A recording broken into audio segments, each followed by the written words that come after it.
Hello 8th graders. In section 3.2, we're taking everything we did from section 3.1, except the two lines that are coplanar that intersects the transversal, those are going to be parallel. That's the only thing we're doing different. Now to sum up what that does, all of the angles that were talked about in section 3.1, alternate interior, alternate exterior, corresponding, and same side interior, they're now all going to have a relationship. For example, corresponding angles are now going to be congruent since they're parallel. So we're going to start with postulate 321, corresponding angles postulate. Now, the corresponding angles postulate says that if you have two parallel lines that are cut by a transversal, then the pairs of corresponding angles are congruent. So if you have two parallel lines cut by a transversal, corresponding angles are congruent, so we can say angle 1 is congruent to angle 3, angle 2 is congruent to angle 4, and so on. Now 1, 6, 3, and 8 are all the same. 2, 5, 4, and 7 are also all the same. Now notice that these all say that they're congruent, not equal. So when you're ever using corresponding angles postulate, you cannot say that the measure of angle 1 equals the measure of angle 3. To do that, you will have to say the definition of congruent angles. Now, as a review, remember that postulates are statements that are accepted without actually proving them. Theorems are what you have to prove. Since the corresponding angles postulate is given as a postulate, it is actually used to prove the next three theorems. So, looking at all of these three, the corresponding angles is a postulate. Alternate interior angles, alternate exterior angles, and same side interior angles are all theorems. Notice the difference when you're actually putting it down as a reason. So the alternate interior angles theorem says this: if two parallel lines are cut by a transversal, then alternate interior angles are congruent. Angle 1 and angle 3 are congruent, angle 2 and angle 4 are congruent. Alternate exterior angles theorem states the same thing, except the alternate exterior angles are congruent.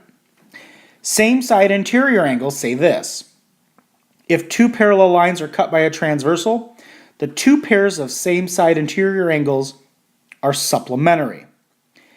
Now, notice here that same side interior angles, we can say the measure of angle 1 plus the measure of angle 4 is equal to 180 because it says that they're supplementary. And we know if two things are supplementary, their measures add up to 180 degrees. Example 2. I want you to find each angle measure. So in to A, we want to find the measure of angle EDF. So EDF is right here as an X.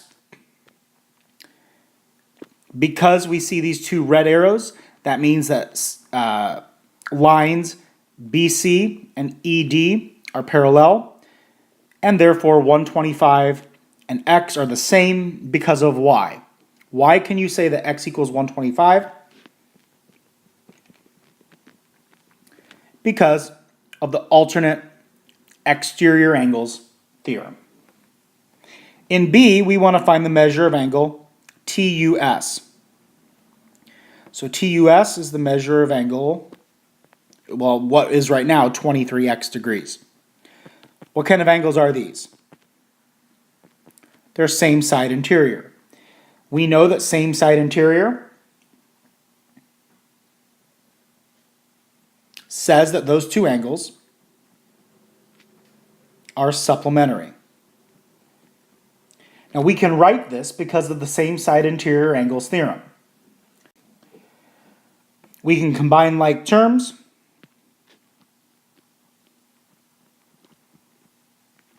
By the division property of equality, we divide both sides by 36. That gives us the value of x as 5. And by substitution, we can take the 5, plug it in for angle TUS, and that means that the measure of angle TUS equals 115 degrees. Now, this is a little bit of a hint. Parallel lines and transversals. When I solve problems with parallel lines and transversals, I remind myself that every pair of angles is either congruent or supplementary.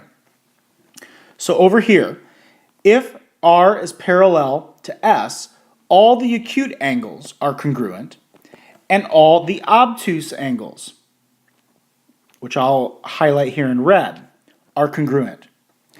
The acute angles and the obtuse angles, all of them, have to be supplementary. So this red angle to this red angle, this red angle to this blue angle, this red angle to that blue angle, any red angle and any blue angle would have to be supplementary. Our next example is an application problem with music. The treble strings of a grand piano are parallel. So here in the green are the treble strings. Viewed from above, the bass strings form transversals to the treble strings. I want you to find the value of x and y in this problem. So if we start looking at what we have here, this angle right here is 25x plus 5y. And this angle is 25x plus 4y. Now, these are not the same because as you can see, these two blue lines are not parallel. So therefore, these are corresponding, but they're not congruent. So we have to look at the parallel lines. Well, let's look at this parallel line, the middle one and the right one. What is the relationship between the 120 and the 25x plus 4y? They're congruent because they're corresponding. And we know they're congruent because these two lines are parallel. So the first equation we can write is 25x plus 4y equals 120.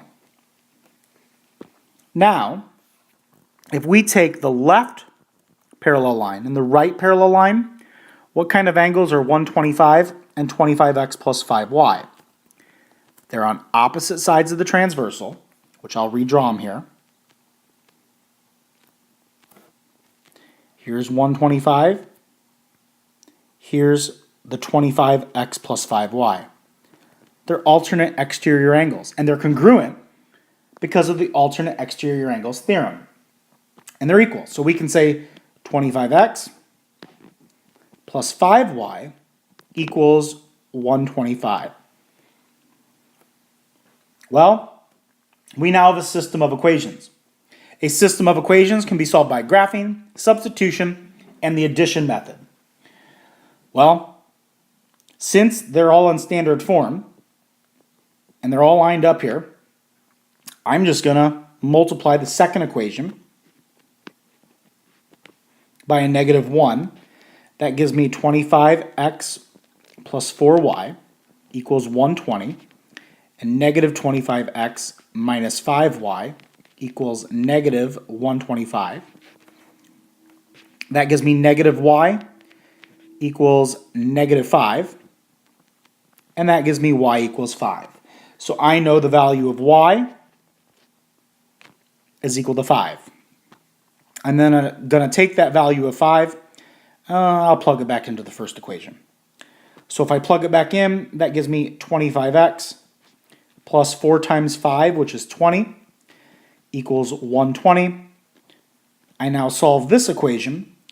25x equals 100. X equals 4. So I just found the value of x, which is 4. So x is 4 and y is 5. Example number 4, we're going to actually solve a proof. So in number 4, we are given that P and Q are parallel. I want to prove that the measure of angle 1 plus the measure of angle 3 equals 180 degrees. So let's start with our proof. Well, we know that P and Q are parallel because that is our given. So remember, kind of think of what our plan would be. We obviously are talking about the measure of angle 1 and angle 3 being supplementary. So that has to come into play somewhere in here. Or the idea that we have a linear pair of angles. So, what do we know about angle 2 and angle 3? We know that angle 2 and angle 3 are supplementary. And why is that? Because the hypothesis would say because angle 2 and angle 3 are a linear pair, they are supplementary. So this is the linear pair theorem. Or you could write linear pairs are supplementary. Now, because they're supplementary, what do we know? The measure of angle 2 plus the measure of angle 3 is equal to 180 degrees. Why? Definition of supplementary angles.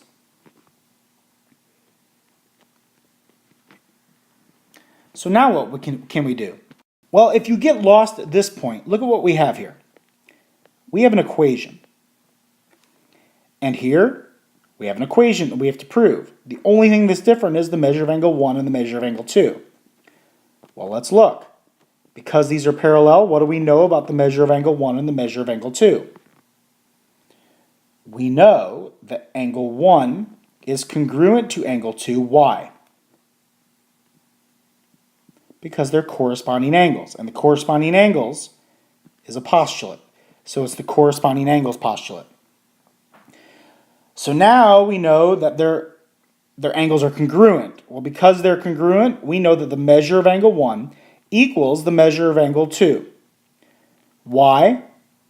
Because of the definition of congruent angles. Now, we have said angle 1 is equal to angle 2. Or angle 2 is equal to angle 1, same thing.